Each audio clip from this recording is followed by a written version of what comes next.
Un segundo panelista es Gonzalo Chávez, tiene estudios de posgrado en Harvard y Columbia University. En la actualidad es director de la Escuela de Producción y Competitividad de la Universidad Católica Boliviana. Él nos va a plantear el tema Situación macroeconómica de Bolivia y desafíos ligados a la dependencia del extractivismo. Muy buenas tardes, doctor. Usted tiene la palabra. Bueno, muchísimas gracias por la invitación. Un placer estar con todos ustedes. Voy a ser lo más estricto con mi tiempo, así que vamos a ir rápido. Pónganse los cinturones que vamos a despegar. Voy a compartir mi pantalla, donde ustedes van a ver una presentación muy... a ver, estoy teniendo problemas de encontrar mi presentación. A ver, un segundo, por favor. A ver, ahora sí. No sé si se ve mi presentación. Por favor, quisiera que me avisen. ¿Se ve la presentación? No se ve la presentación. No todavía. A ver, entonces voy a hacer nuevamente.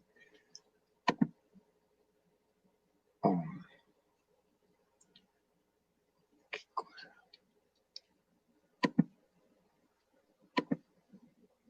Estoy teniendo algún problema en compartir la presentación. A ver, ¿cómo hago esto? Un segundo, por favor.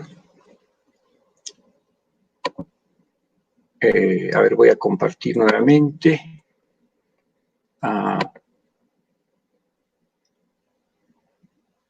Pantalla completa. Aquí está, por fin la encontré. Mil perdones. Ahora sí. Muy bien, entonces, mil perdones. Aquí está la presentación. Como les decía, vamos a hablar del coronavirus y la crisis macroeconómica, porque no se puede entender el futuro de la economía boliviana sin este evento único que se ha producido en los últimos meses. Este es el índice de la presentación. Vamos a hablar del impacto económico, de la crisis del coronavirus, la economía boliviana y finalmente políticas macroeconómicas. Voy a decirles que estamos en guerra y vamos a decir qué hacemos en guerra y qué hacemos en la posguerra. Creo que todo el mundo a estas alturas del campeonato conoce esta curva teórica de contagio. Si no haces absolutamente nada, por lo tanto, el mundo estaría subiendo esta curva por el momento y todo el mundo está asustado. El gran problema es que generalmente la curva que es plana de lo que es servicio de atención de salud es sobrepasada por esta curva. Por lo tanto, lo que hemos visto en el mundo es un crecimiento feroz de lo que es el coronavirus. Ahí ustedes tienen la mayoría de los países, los más dramáticos son Estados Unidos, España, Italia, y los que han conseguido aplanar esta curva relativamente es Corea del Sur, Japón, Singapur y ahora China. Todo el mundo conoce también esta curva, que la idea es transformar la curva roja que ustedes ven, que es como si fuera el Himalaya, en algo como el Mururat, algo mucho más bajo, porque esta curva que estoy señalando sobre la capacidad del sistema es la que no tiene que ser sobrepasada, porque si no, no va a haber camas, respiradores, médicos, etcétera, para atender a la gente. Por lo tanto, el desafío sanitario que se tiene es sobre todo aplanar la curva roja, que es la curva como si fuera el monte Himalaya, y obviamente volverlo en una curva mucho más planita, mucho más estresada. Ahí ustedes también pueden ver en este dato de qué tamaño es la curva plana, o sea, de qué tamaño es el servicio de salud que hay en el mundo. En promedio hay, cada 1,000 personas hay 2.7 camas, ¿no es cierto? En el caso de América Latina son 2.1 camas por 1,000 personas. En el caso boliviano no llegamos o estamos muy cercanos a 1. Esa es la dimensión, ¿no es cierto?, que te pone el techo para que tú puedas aplanar la curva. Vean el caso de países más desarrollados. Japón tiene 7.8 por 1,000 personas, y el peor es México con 1.4. Bolivia estaría por debajo de esto. Entonces nosotros para cada 1,000 personas tenemos una cama y no sabemos si esa cama está ocupada. Por lo tanto, el achatamiento de la curva de contagio se vuelve fundamental. También vale la pena muy rápidamente comentarles que quienes han achatado con éxito esta curva en los últimos meses, tal vez el ejemplo es Corea del Sur, que tenía como ustedes pueden ver, una tendencia hacia arriba, pero la ha podido aplanar y ha sido una combinación de cuarentena, pero también de hacer muchas pruebas para identificar a las personas que tienen el coronavirus, aislarlas y a través de eso seguir con su estrategia sanitaria. Entonces, Corea del Sur es el éxito que ha podido aplanar la curva, ¿no es cierto? Entonces, eso es un tema muy importante. Bueno, esta fue una pequeña introducción de lo que es la parte sanitaria, este desafío de aplanar la curva. Pero aplanar la curva significa apagar a la economía, significa cerrar máquinas, equipos, fábricas, universidades, colegios, parar tierra, es decir, parar el aparato productivo, ¿no? Cuanto uno más coloca a la gente en cuarentena, que es una forma de ganar tiempo carísima, ¿no es cierto? Y que es la que repetimos en realidad en todas las pandemias del mundo, hemos hecho exactamente lo mismo en el siglo XIV y también en 1918 y 19, y vean cómo la humanidad no ha avanzado porque seguimos con una técnica de hace siglos. La cuarentena genera el apagón, la parada brusca del aparato productivo. Aquí ustedes pueden ver China como en el segundo cuatrimestre del 2020 tuvo una caída vertical de su producción trimestral. Claramente, pues, por lo tanto, aplanar la curva, resolver el tema de salud, tiene un impacto económico sobre lo que es el crecimiento. El caso de Europa es similar. Miren cómo a partir del segundo cuatrimestre del 2020, el crecimiento del producto trimestral, o sea, la riqueza generada en un año, cae verticalmente. Cuando vemos también la bolsa de valores, hasta hoy día ha estado un poquito mejor, pero desde mediados de marzo, que la bolsa de valores ha tenido caídas bruscas similares a las que se produjeron en las peores crisis de 1929, 1930. Vean cómo las bolsas de Nueva York, en Estados Unidos, de UK, en Europa, de Italia, de China, todas están a la baja. Eso quiere decir que la gente está huyendo de los activos, de las acciones de las empresas, porque no le ven perspectiva. También el impacto sobre servicios es dramático. Las caídas son tremendas porque, por supuesto, turismo, servicios, restaurantes, hoteles tuvieron que cerrar. Y como se ve claramente en este cuadro, México, Estados Unidos, Irlanda, Canadá, Australia han caído brutalmente su sector vinculado a restaurantes. Y lo mismo pasa con turismo. Igual, cuando uno ve la producción de automóviles en China, vean cómo en febrero, las dos primeras semanas de febrero, cayó en 92%. Entonces, el aparato productivo en el mundo en general está frente a una recesión muy fuerte. Recesión es cuando durante 2 cuatrimestres la tasa de crecimiento de la economía, el Producto Interno Bruto, es negativo. Es -1, -2, -4, y las predicciones son bastante asustadoras en el mundo. Pero no todo está mal. Hay empresas que en este momento han estado en una mejor situación. ¿Cuáles son estas? Las que han hecho su transformación digital.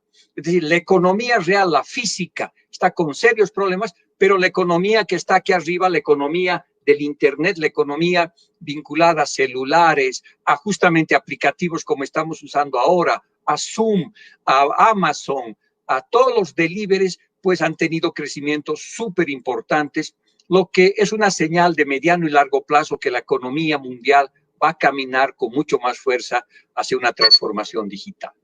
Ahora, no solamente hay un derrumbe de las bolsas de valores, del crecimiento interno, del crecimiento de las economías, del PIB de Estados Unidos, de Europa, de América Latina, sino también esto ha producido la caída de los precios del petróleo, y este dato es tremendamente importante para Bolivia porque nosotros indexamos, conectamos al precio del petróleo el precio del gas natural. Y miren cómo de algo que en enero estaba alrededor de $70 el barril, ha caído a menos de 25, ha llegado a 20, ahora rebotado, está alrededor de $26 el barril, por ejemplo, el Texas Intermediate, que es el petróleo que nosotros utilizamos para calcularnos el gas.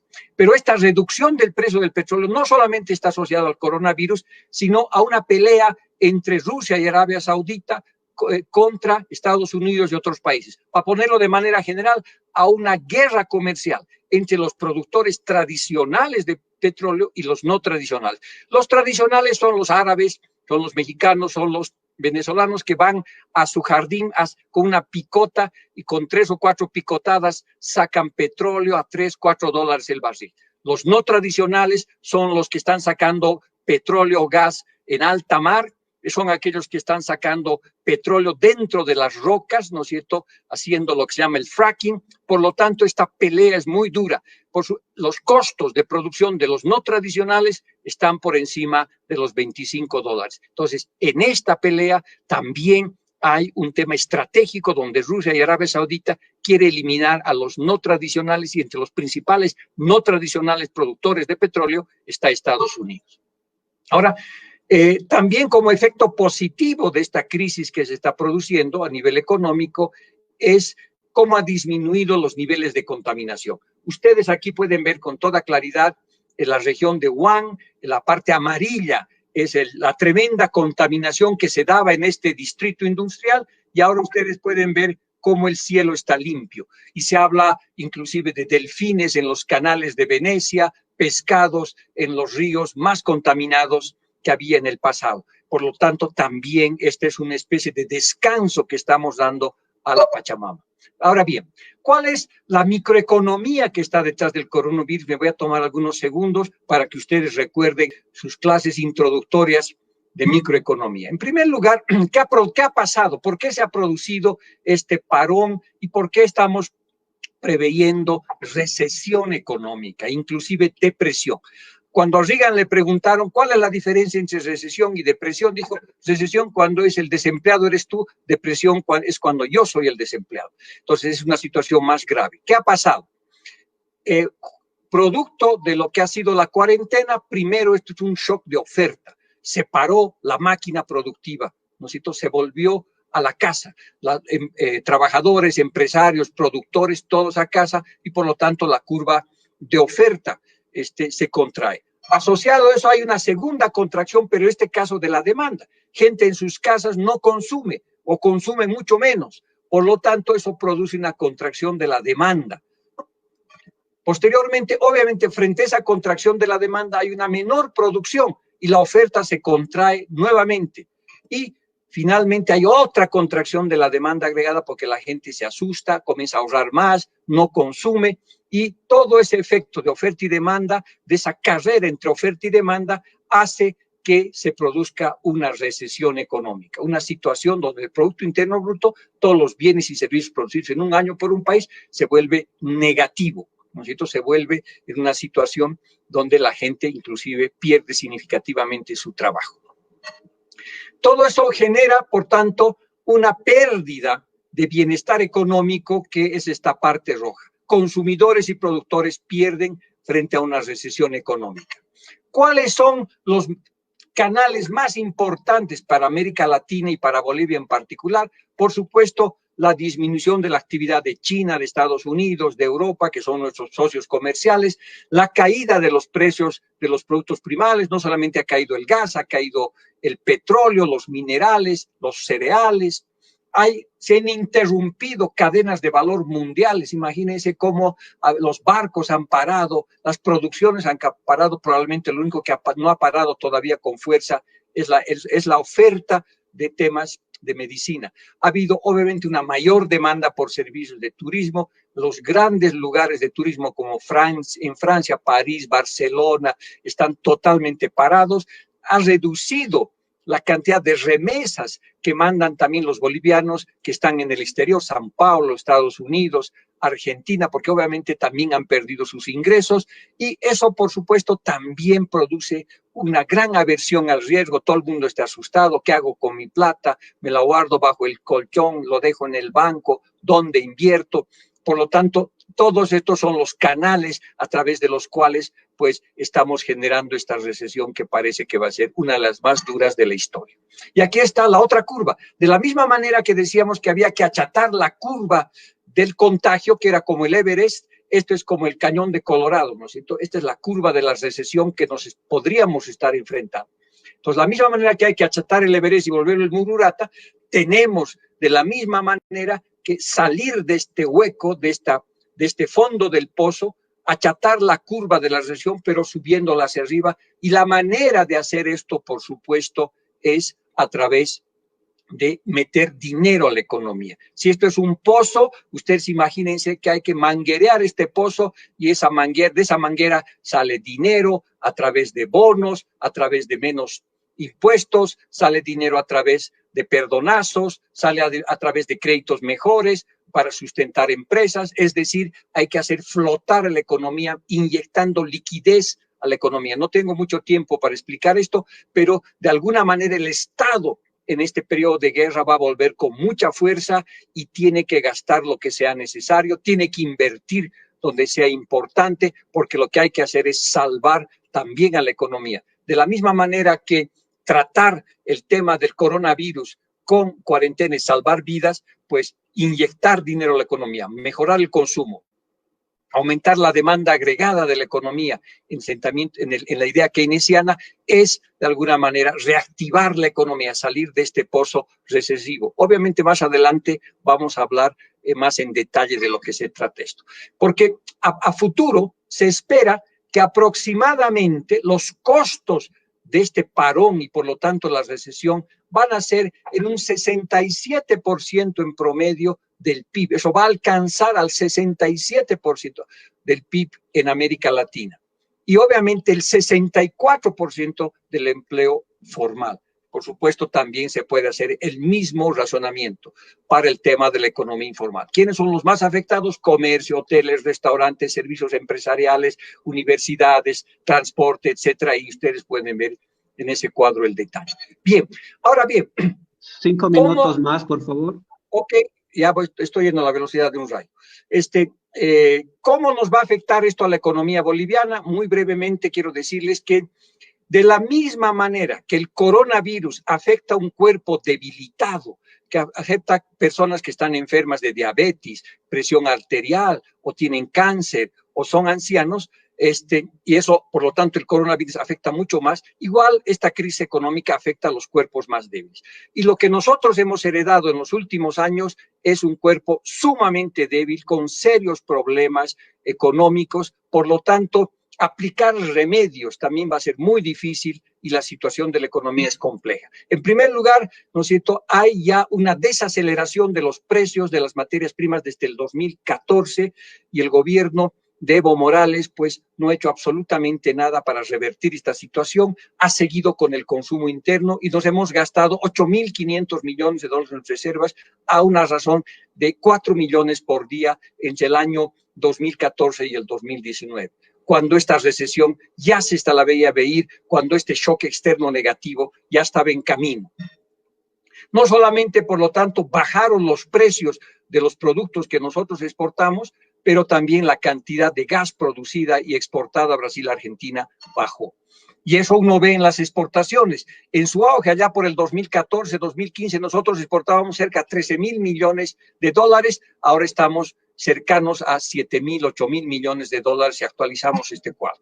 De la misma manera, miren cómo las importaciones subieron de como 2.000 millones de dólares allá por el año 2005 a 10.000 millones de dólares. Estas han bajado solamente un poco a 9.000 o a 9.500, porque Bolivia en todo este periodo del 2006 al 2019 ha sido primario exportador y tremendamente abierto al consumo de afuera, lo que se vinculaba sobre todo a un manejo del tipo de cambio real apreciado. Balanza comercial, pues ya van 5 años de déficit. Significa que lo que exportamos es mucho menos de lo que compramos de afuera. Eso es déficit comercial. La inversión extranjera directa también ha bajado a valores cercanos a 1.000 millones de dólares, cuando en algún momento estuvieron por encima de 2.000 millones de dólares. Tal vez lo más grave y lo más complicado es que nos hemos tirado todo el ahorro que habíamos agarrado en el periodo de bonanza y nuestras reservas internacionales de algo como 15.000 millones de dólares bajaron algo como 6.000 millones de dólares. Esto hemos tirado plata por la ventana, esto ha sido una absoluta dilapidación, 8.500 millones de dólares aproximadamente, lo cual pues hubiera sido sumamente importante para este momento de crisis que estamos viviendo. Por supuesto, buena parte de estos recursos no se utilizaron bien, fue en gasto público superfluo e inversiones inútiles. Todo esto, por supuesto, ya desde el 2014 nosotros estábamos con problemas. Entonces, cuando la economía ahora se vuelva negativa, en realidad hay que ver que desde el 2013 se produce una desaceleración de la economía persistente, 6.8, 5.5, 4.9, 4, y el año pasado 2.7 y este año probablemente muy cercanos a cero. Entonces, el problema se originó ya hace 5 o 6 años y no hicimos absolutamente nada, hicimos de cieguitos, sorditos y muditos e inflamos la burbuja de consumo. Y ahora, por supuesto, cuando se viene una recesión mucho más profunda, la economía boliviana no está en buena forma para resistir el virus de la recesión. El tema del desempleo probablemente está ahí, era bajo, pero esto era para el 20% de la población, 80% de la gente vive de un empleo en el sector informal. Los ingresos de hidrocarburos cayeron significativamente. Evidentemente, ahora el precio del petróleo está en 20, eso va a significar 1 o 2 el millar de BTUs de gas, eso van a ser como 800 millones de dólares menos de exportaciones, aunque te vas a ahorrar 300 millones de dólares en importaciones de diésel y petróleo, pero en las sumas y restas vas a recibir menos dinero y ya son, ¿no es cierto?, 6 años consecutivos de un déficit público cercano al 7% del Producto Interno Bruto. En el año del auge neoliberal 2000-2005 era también cercano al 6%. Entonces aquí sí hay un empate catastrófico en el manejo malo de las finanzas públicas. La inversión pública también tuvo su auge allá en 2006 y comenzó a bajar. Y obviamente la deuda externa también aumentó significativamente. Miren, con este cuadro termino el análisis macro y voy rapidito a las propuestas. Denme 2 minutos más, por favor. El año 2005-2006, la deuda externa como proporción del Producto Interno Bruto era 63.5%. Morales se sacó 2 loterías, la de los recursos naturales con precios elevadísimos, y cuando entró al gobierno hubo el perdonazo de la deuda. La deuda externa allá del 2007 bajó a 16%. Entonces, entre el 2007 y el 2019, él aumentó la deuda de 16 a casi 24%, obviamente colocando a la economía boliviana en una situación de fragilidad en el sector externo muy grande, una economía totalmente centrada en los recursos naturales, con una burbuja de consumo que ahora, frente a todas esas situaciones, además tiene un servicio de salud quebrado y tiene que enfrentar la peor pandemia del siglo probablemente. ¿Qué es lo que se hace en estos momentos? Con esto termino. No voy a entrar mucho en detalle en esto. En las preguntas y respuestas y comentarios podemos echar esto, pero yo digo que estamos en 2 etapas. La economía de guerra es ahora. Hay que salvar vidas, hay que salvar empresas, hay que salvar personas y por lo tanto para eso se necesita un gran pacto económico y social. Se necesita que los actores políticos entiendan que estamos en guerra y en guerra los países se unen. Entonces habrá una estrategia sanitaria, económica, los bonos, los perdonazos de deuda, todo eso no voy a entrar al detalle, pero la idea básica, el concepto general es meter liquidez a la economía a través de los actores que gasten más en la economía nacional y no lo tiren todo afuera. Entonces, estamos en una economía de guerra, el gobierno ha estado aplicando ciertas medidas que ustedes seguramente la conocen, pero no hay visión, no hay coordinación, falta sentido de urgencia, o sea, vamos por buen camino, pero hay muchísimo más que hacer en la economía de guerra que tenemos que enfrentar los próximos 2 o 3 meses. Pero va a pasar esto.